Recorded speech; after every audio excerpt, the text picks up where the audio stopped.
Hi everyone. Today we have with us Dr. Coomi S. Vevaina, Professor Emeritus, Christ University, Pune, former professor and head of the Department of English, University of Mumbai. She is an internationally acclaimed educator, literary critic, teacher educator, life coach, creative writer, and storyteller with 14 books and 56 research papers in prestigious peer-reviewed journals and critic anthologies.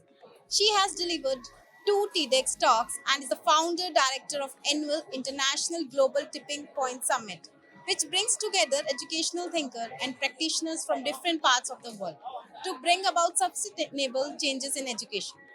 Hi, ma'am. Hello, It is our honor very to good evening. good evening. It is our honor to have you with us today. Your two big books are published with White Falcon.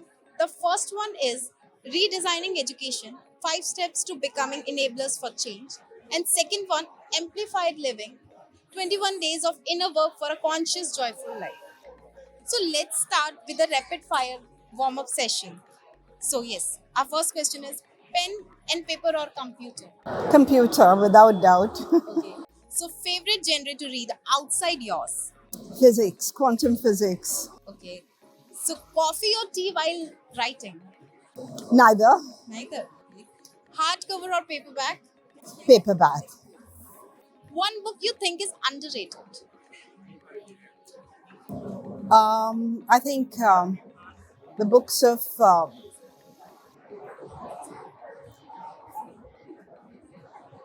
in the spiritual field. I think it's Eckhart Tolle, Okay. and in the education area, I think a book which is underrated. Well, I can't really think of anything because we really look at Harvard Gardner and all of them. I can't think of anything that's really underrated in education. Okay, that concludes our rapid fire. Let's proceed to the book discussion now. It would be great if you could share some insights into your two books. It's actually very simple. It's based on my experience of teaching over all these years. And teaching has always involved learning. Right.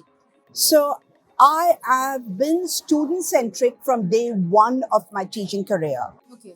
And today I find over a period of time that there is an increasing amount of discontent with education. Everyone's talking about education being passé, education needing to change, but how? And I have been experimenting all my life, particularly with teaching pedagogy and with assessment. Because content is not always in our hands. At the university level, it is. But usually the boards decide on the content. But I wanted to see how that content could be taken and made really fun and user friendly. So, having read a lot and understood that when students are asked to describe the current education system and how they respond to it, even in a recent New York Times article, they say they are tired, bored, and pressurized. And they suffer from mental illnesses. So I thought all these areas are of grave concern. In 2013, when my first book came out on education, because I have two PhDs, as you know, one in literature, one in education, that book, Sourceful Intelligent, talks about an innovative teaching pedagogy, which is now tried and tested. We've tried it in urban India, in rural India. Mr. Ratan Tata gave me a break for the first time when I did it with all the principals in Tata Nagar. And it's gone on from there. Internationally, I've done a lot of work using that pedagogy and teaching that pedagogy to teachers at all levels, from pre-primary to business professional courses. So it has worked in urban India, rural India, nationally, internationally, and most importantly, now our work has reached out to 30 villages. And the students there show a different kind of enthusiasm for learning. So that is my mission, to make the thirst for knowledge, to make it enduring.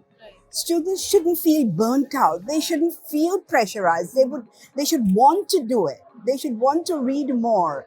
Now, if I'm a good literature teacher, My duty is not to teach a text. I'm not a textbook interpreter. My duty is to really get them enthused and love the subject. And to do that, I have to respect them as learners. And I feel that we teachers are constantly wanting students to enter through our door, but I want to enter through their door. I want them to feel interested. If there are things I don't know, I'm willing to learn. I'm willing to experiment. And I've used videos, music, painting, art, nature, all of this in my teaching of literature. And that gave me an idea that I could be using it for other subjects as well.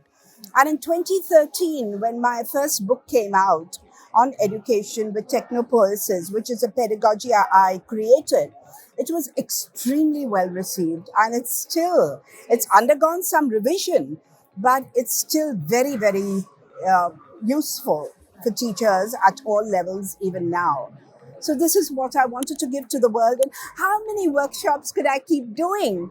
So I thought I'd ritualize it in print, and I wanted it out quickly because, as you see, we are witnessing exponential changes. So what I say now may not be relevant if I wait for a publisher to publish it 3 years or 5 years from now. So I wanted it published quickly. I wanted a good publisher who gave me the kind of look and feel of the book that I wanted. And that's when I came to you. Absolutely, ma'am. So, how do you envision the technopoiesis shaping the future of curriculum design and educational Right. content?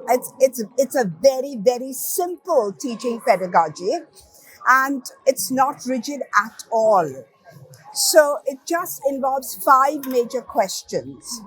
If the teachers ask these questions when they are creating what they call lesson plans, but what we call learning plans, because even the teacher is a learner, so we don't want to call it lesson plans. So if the teacher keeps these 5 steps in mind, then this pedagogy is relevant. It teaches collaboration. It respects personalized education and caters to the needs of individual learners.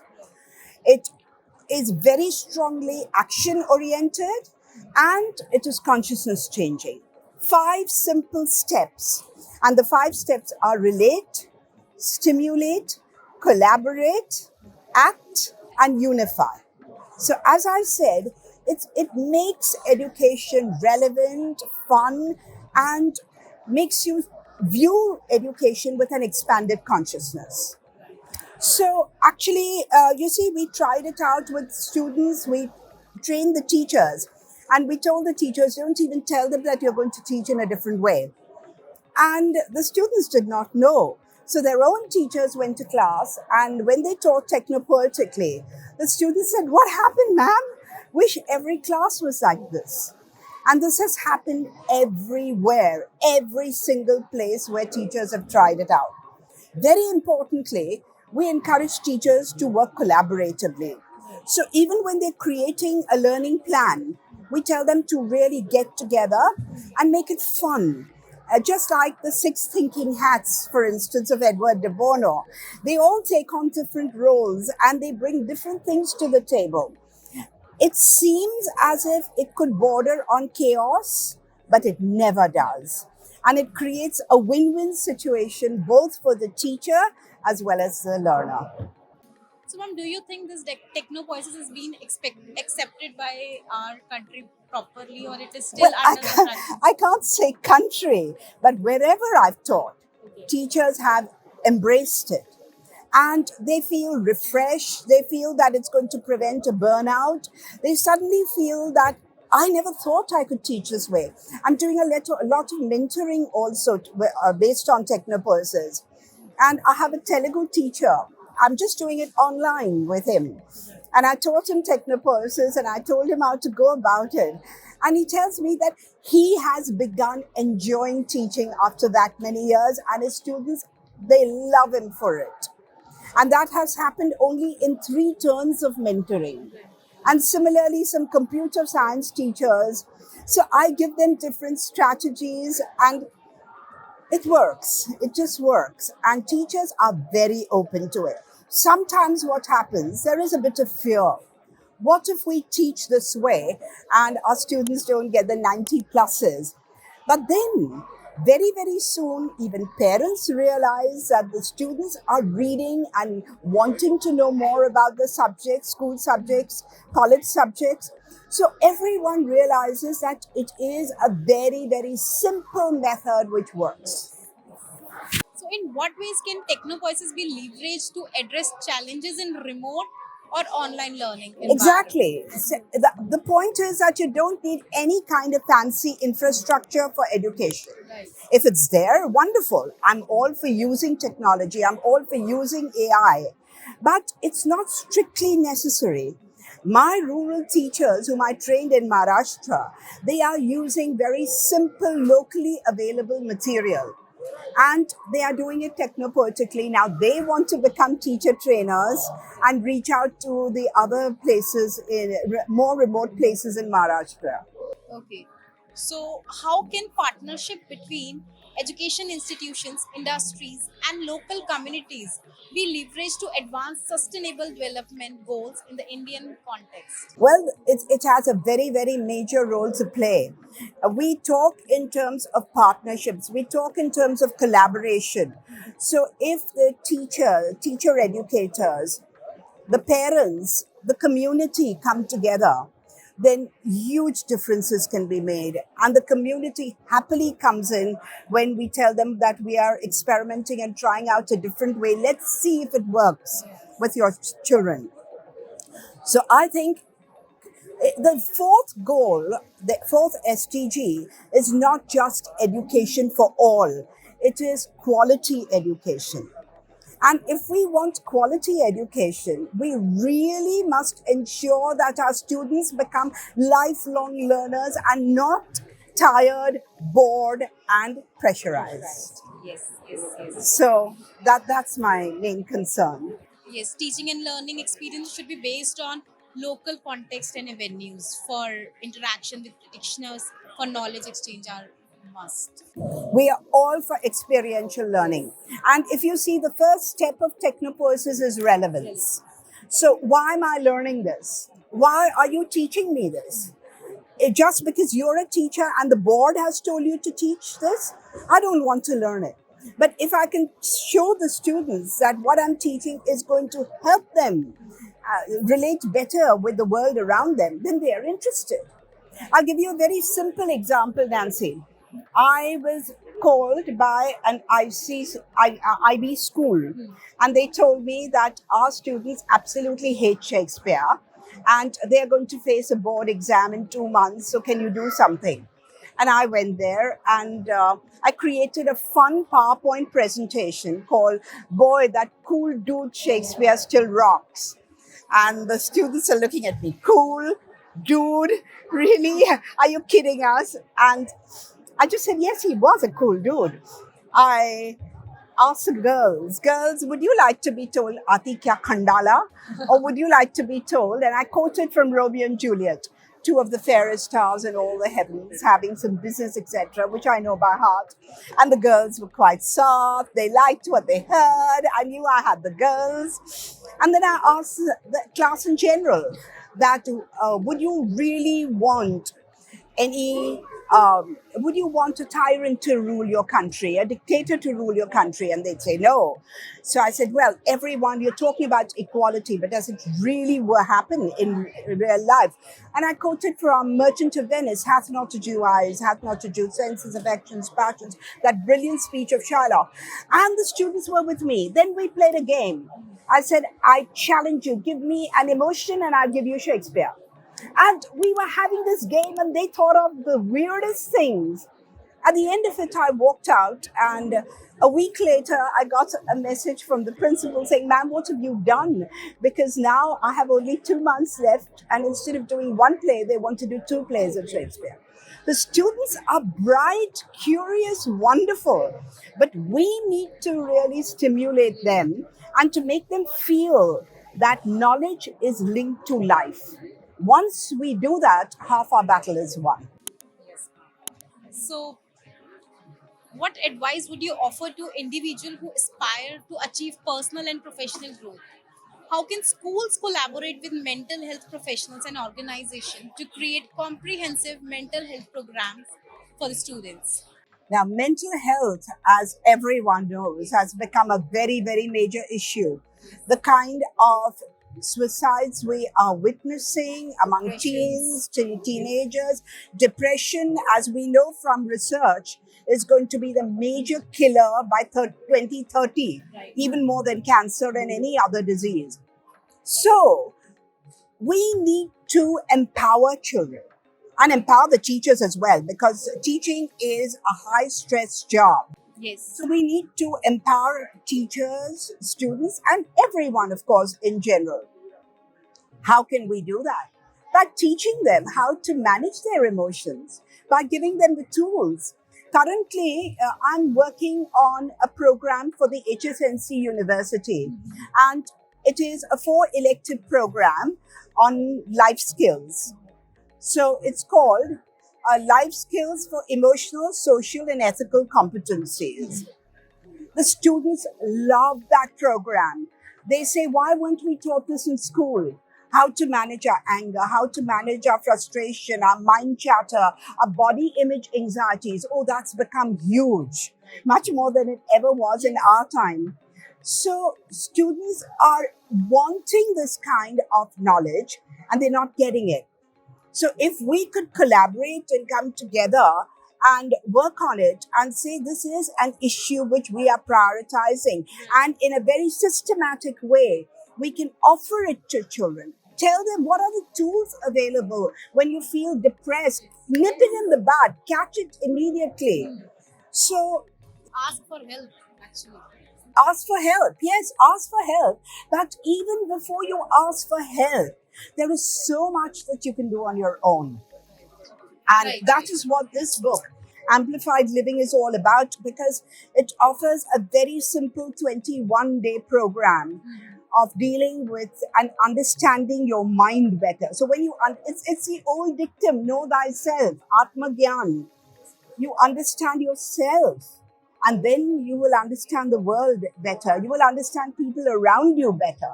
You'll be able to display relationship excellence. As you know, the NEP has talked about the importance of social emotional learning.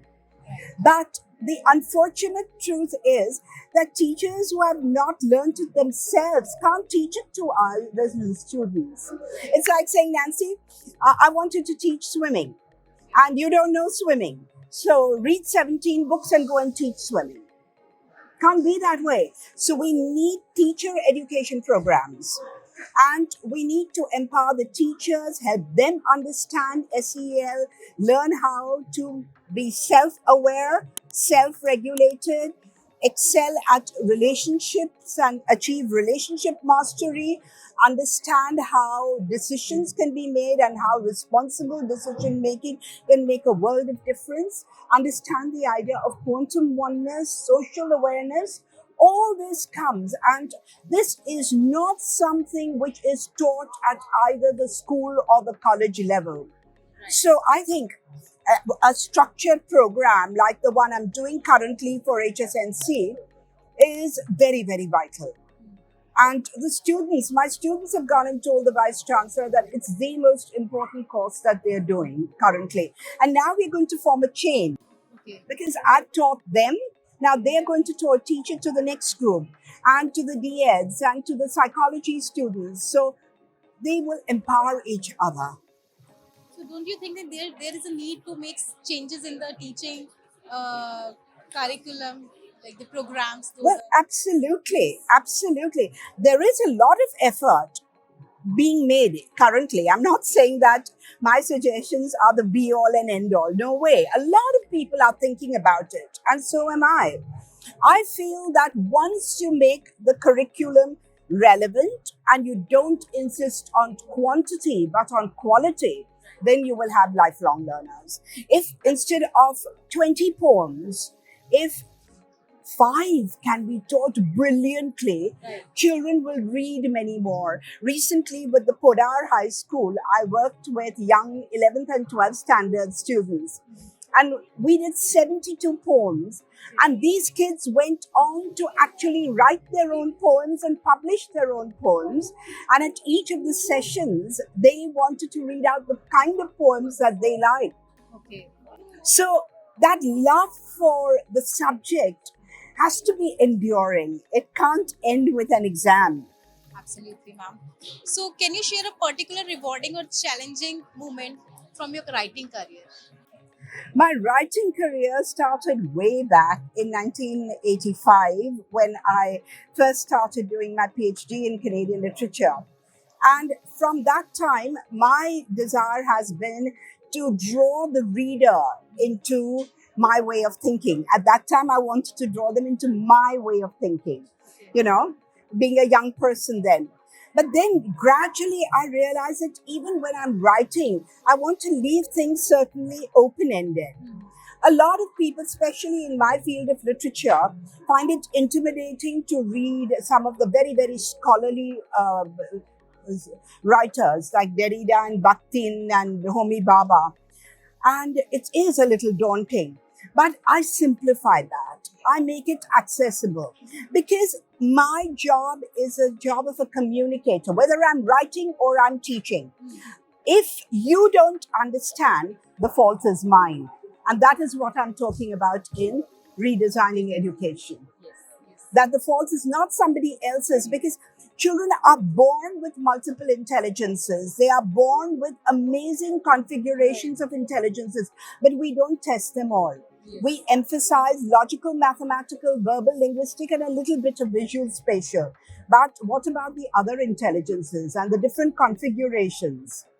So if we can teach in ways, it's not as if you teach the same lesson in 9 different ways. That would be absurd. You'd never finish the syllabus. But if you can intelligently bring together the multiple intelligences in the stimulate stage of technopoiesis, you've got the students to understand the content perfectly. Content mastery is very, very important because the education system is still very exam oriented. So our students at the end of the day have to face the exam. And we can't say that, oh, our students have amazing expanded consciousness, but they don't know the content thoroughly. We don't want to put them at a disadvantage. So content can be learned, but it can be learned in fun ways. And we need the commitment and passion that the teachers can bring to it. That is very, very important. And that is why I really feel that teaching should be a very high paying job because then you really get the best minds to opt for teaching. Absolutely, ma'am. So, what do you hope readers will take away from your book? Which book? The two Both books? books. Both. Well, redesigning education is primarily for educators, Right. but not completely. It could be anyone interested in education. I start by talking about the difficulties that we are facing and then provide very practical solutions. In the second chapter itself, child technopoiesis comes in. And technopoiesis is something which, again, is supported by quantum physics. All of the knowledge that we have from quantum physics is true of technopoiesis.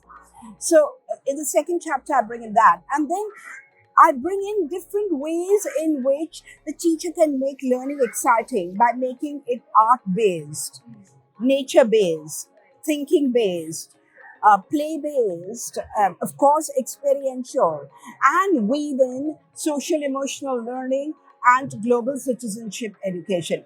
Now, teachers would say, oh my God, that seems like too much, but it's not. In the book, we have 9 learning plans, which the teachers themselves have worked out. And these are sample plans, and it shows how easy it is. It's just a 1-page template that we've given, and you just have to bear that in mind when you're creating your learning plans, and voila, you've got it. So that is this book, Redesigning Learning. Now, regarding amplified living is, as I said, it's primarily for social, emotional, ethical intelligence, for self-awareness, for self-regulation.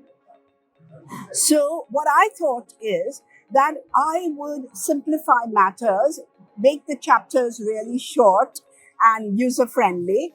And in 21 days, you can really achieve this level of awareness. Right.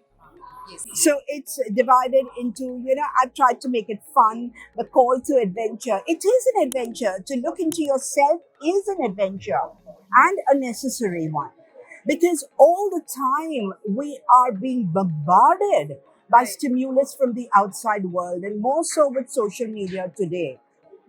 But what we need actually is that we need this kind of introspection, self reflection, and that will take care of mental health issues. Absolutely, ma'am.